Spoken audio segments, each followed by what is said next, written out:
Bonjour, donc on va commencer aujourd'hui une formation tout autour de Six Sigma. Donc lorsqu'on parle de Six Sigma, on parle généralement de la démarche DMAIC et la démarche DMADV. Donc on va voir aujourd'hui quelle est la différence entre DMAIC avec C et DMADV et quand est-ce qu'on doit choisir la première approche et quand est-ce qu'on doit choisir la deuxième approche. Donc commençons notre présentation. Pour introduire le thème, donc l'une des choses qui distingue Six Sigma des autres méthodologies d'amélioration de la qualité et de gestion, qu'elle est une approche structurée de chaque projet. Donc les projets qui visent à améliorer un processus existant suivent une feuille de route pour le succès connu sous le nom de processus DMAIC. Donc DMAIC, comme vous le connaissez, donc elle est divisée en 5 phrases, donc ou bien 5 mots. Donc c'est définir, define, mesurer, analyser, improve, donc c'est améliorer et contrôler. Donc ce sont les 5 phases de l'approche DMAIC.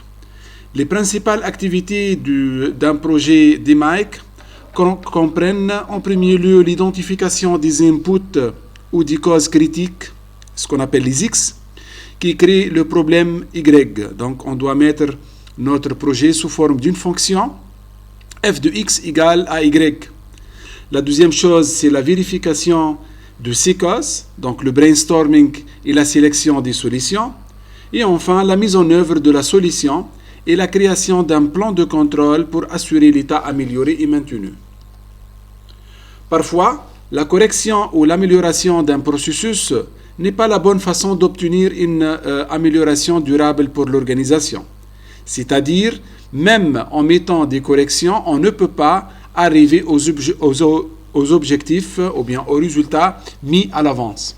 Donc, un processus peut devoir être complètement remplacé pour atteindre les objets de satisfaction client ou d'amélioration organisationnelle. C'est-à-dire, donc ici, les équipes ils peuvent utiliser la méthode DMADV au lieu de la méthode DMAIC. Donc, la méthode DMADV, elle signifie définir, mesurer, analyser, concevoir un nouveau produit et vérifier ce produit-là. Donc les principes sont très similaires à ceux de DMAIC, mais les deux dernières phases visent à déployer et tester un processus complètement nouveau. Donc on va mettre ici un nouveau processus ou bien un nouveau produit. Donc les équipes Six Sigma peuvent aborder des améliorations via DMADV dans les cas suivants. 1. Si l'entreprise souhaite lancer un nouveau service ou produit. Si les chefs d'entreprise décident de remplacer un processus en raison de besoins de mise à niveau ou autre chose. Pour l'amélioration d'un processus ou bien lorsque l'amélioration d'un processus n'est pas susceptible de fournir le succès souhaité d'un projet. Finalement, la majorité des projets DMADV commencent en premier lieu par des projets DMAIC, c'est-à-dire certains projets DMAIC peuvent devenir des projets DMADV, généralement pendant les étapes définir, mesurer et analyser, lorsque l'équipe réalise la nécessité d'un remplacement complet du processus. Donc on peut commencer les 3 premières phases par un projet DMAIC, mais on découvre au niveau de mesure ou bien au niveau de l'analyse qu'on doit concevoir un nouveau produit ou bien un nouveau processus. Donc comme ça, on passe à l'approche DMADV.